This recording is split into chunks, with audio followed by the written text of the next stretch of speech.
Pai do Senhor Jesus, louvado seja Deus, preparou mais essa manhã para juntos aprendermos um pouco mais sobre as parábolas do nosso Senhor Jesus. Estamos chegando no final das parábolas, falta 8 ou 9. E eu creio que os irmãos estão preparando aí as parábolas, vai vir coisa boa para nossa edificação.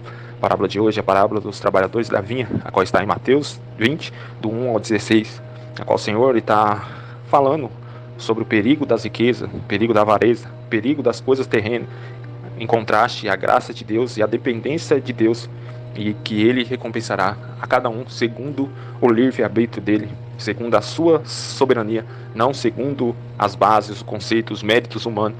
Então o Senhor Jesus, ele começa a ensinar, ele compara o reino dos céus com um pai de família que tem uma fazenda, e ele sai pela manhã, 6 horas da manhã, a contratar pessoas para trabalhar na sua vinha.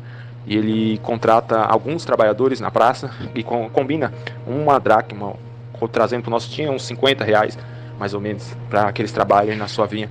E aqueles homens vão, depois ele volta às 9 horas da manhã, contrata mais alguns trabalhadores e combina uma moeda, 50 reais, pela sua diária. Depois ele volta meio-dia, depois ele volta às 3 horas. E quando chega perto do final da tarde, às 5 horas da tarde, ele contrata alguém que está ansioso na praça. Fala: o que você está ansioso? Fala: ninguém me contratou, então vem trabalhar também, que eu pago o que foi justo. Quando chega no final da tarde, ele chama os últimos e paga. E os primeiros, quando vê o Senhor pagando 50 reais, um denário, para aqueles trabalhadores, eles pensam consigo mesmo: nós vamos receber mais. Porém, o Senhor paga também uma moeda, 50 reais, a cada um daqueles trabalhadores. E eles começam a murmurar, a reclamar com o Senhor da vinha, falando: nós trabalhamos o dia inteiro, aguentamos o suor, o trabalho, a fadiga, a labuta do dia inteiro. O Senhor é injusto, porque pagou a mesma coisa para esse que nem trabalhou. E o Senhor fala: toma o que é teu e retira-te. Se eu quero dar ao terradeiro tanto como a ti, eu não posso? Eu posso fazer o que eu quero com o meu dinheiro? Ou isso parece mal aos seus olhos, eu ser bom? Ele fala: por isso eu te digo a vocês, muitos são chamados, mas poucos escolhidos. Os primeiros, assim os últimos serão os primeiros, e os primeiros os derradeiros, porque muitos são chamados e poucos escolhidos. Então essa parábola fala a respeito da soberania de Deus em recompensar a cada um segundo a vontade dele, não segundo o trabalho dos nossos dias. Então na parábola, os pai de família, o senhor da vinha representa Deus, a vinha representa o reino de Deus e os trabalhadores representam nós.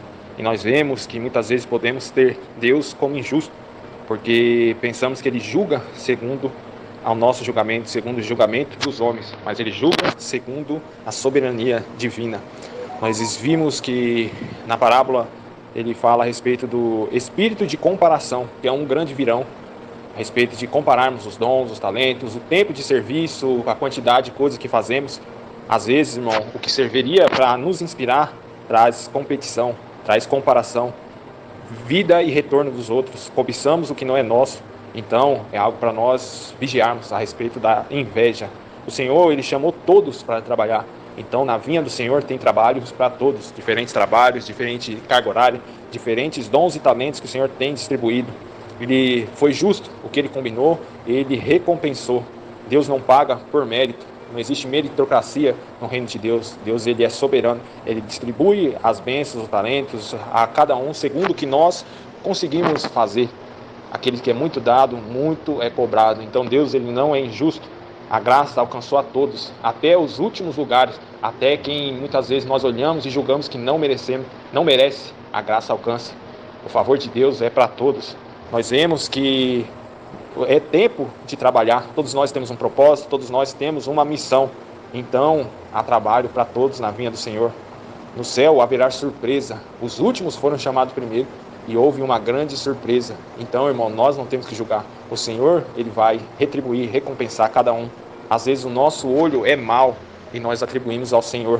Mas, irmãos, nós temos que enxergar com o olhar de Deus. Se Deus, ele quis abençoar a família de alguém, o ministério de alguém, quis abençoar a vida financeira de alguém, nós não temos que retrucar, questionar, murmurar com Deus, mas nós temos que se alegrar, porque aquele homem conseguiu trazer o salário para sua casa, para suprir as suas necessidades. Então, às vezes, irmãos, Deus está falando a respeito do que? O nosso olhar de maldade, o nosso olhar de avareza, que questiona as direções de Deus, questiona os direcionamentos, achando muitas vezes que Deus, ele é injusto, mas Deus, ele não é injusto. Ele decide fazer o bem porque ele é o dono de tudo. Então, se ele decide recompensar, abençoar, nós, irmãos, não temos que questionar, mas nós temos que se alegrar. Então, a parábola fala a respeito disso. Temos trabalhos para todos, não tem tempo de casa, tempo de ministério. Deus, ele abençoa quem ele quer abençoar. Então, nós não temos que questionar, mas temos que cumprir o nosso propósito e se alegrar e ser grato ao Senhor, porque ele tem chamado a todos, ele tem abençoado a todos. E no final ele fala, muitos são chamados, mas poucos escolhidos. Que eu e você venha ser achado um escolhido de Deus. Amém? Que Deus abençoe e a paz do Senhor Jesus. Os áudios que vão vir aí vão vir muito melhores, que os irmãos já estão se preparando há um tempinho. Amém? Deus abençoe.